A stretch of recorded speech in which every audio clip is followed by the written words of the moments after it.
What happens when a tragedy becomes a psychological question? Today we're talking about the case of Mackenzie Shirilla. Not to sensationalize it, but to understand the deeper mental health dynamics that people are asking about. Because when something like this happens, the internet rushes to judgment. Hello, and welcome to Psychology Eats. So, what's eating you? Hello, everyone, and welcome to the channel. I hope this video finds you in great mental health. I am a reaction channel, and I have been doing reactions on YouTube for over 5 years, and I found this case to be very, very interesting. Netflix has just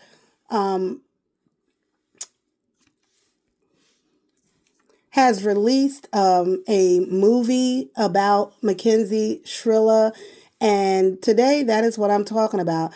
The psychological viewpoint, my viewpoint as a therapist. I've been a therapist for over 30 years, and we're going to look at Mackenzie's case in the point of view of a therapist.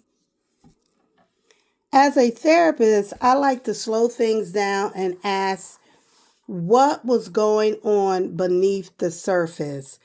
And so we've seen a lot of content regarding this case.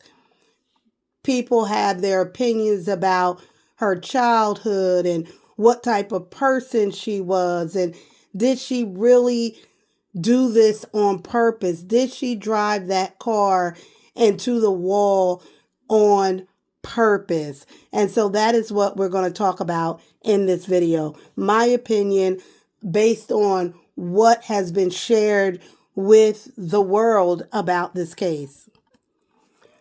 For those unfamiliar, this case involves a young woman convicted in connection with a fatal car crash that took the lives of two passengers.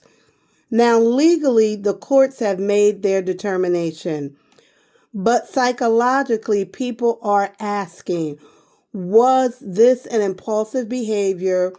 Was this emotional distress?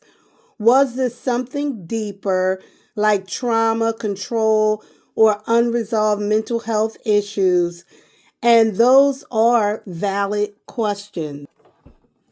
I have decided not to show the images of the car crash on in this video because I don't want to trigger anyone's emotions regarding, car crash or, knowing that two young men died as a result of the car crash. You can find those images all over the internet of the actual crash, moments before the car plunged into the side of an apartment building.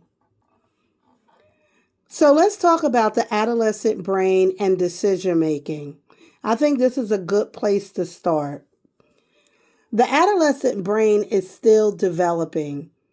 We know that the brain is not fully developed until about age 25. At the time of this incident, she was 17 years old.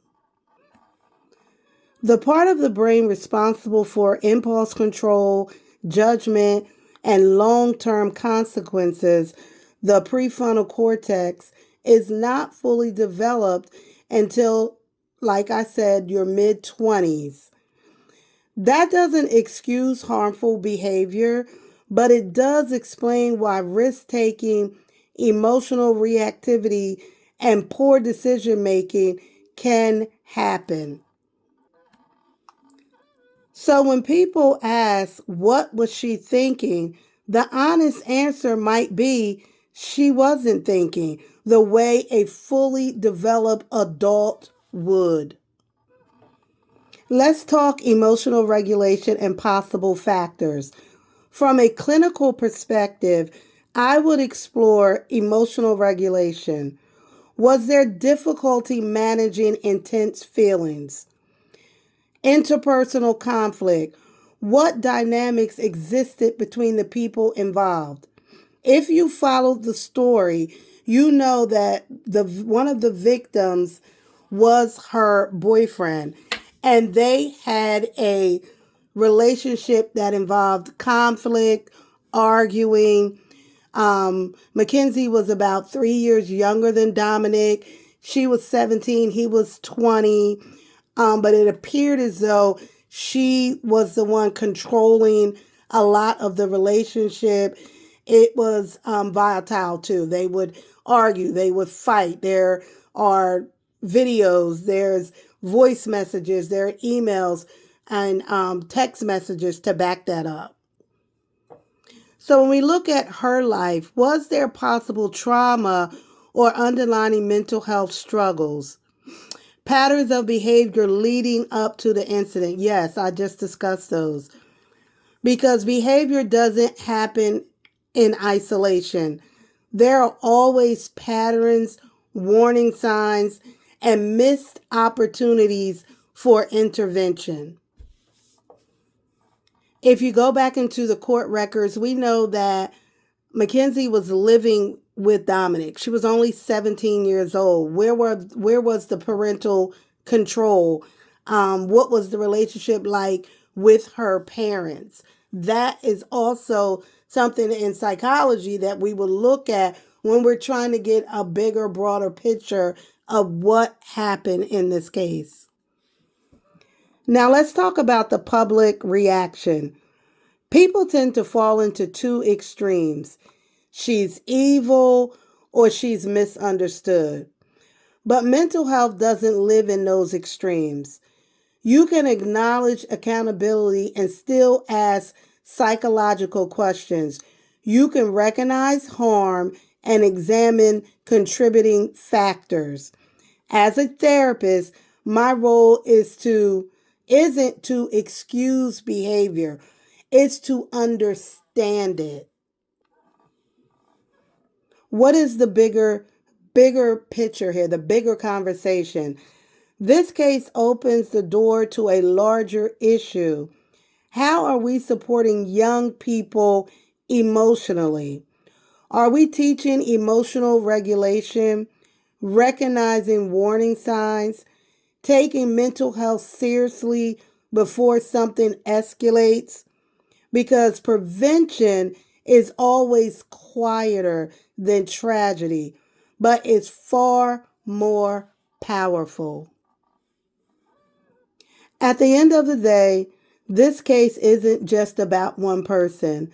It's about how we understand behavior, accountability, and mental health in a complex world. And if we only react with outrage, we miss the opportunity to learn. I want to hear your thoughts, but let's keep it respectful. Do you think mental health played a role in cases like this, or do you believe it's purely about personality, personal responsibility? Let's talk about it. Thanks for stopping by my channel. Don't forget to like, share, and subscribe.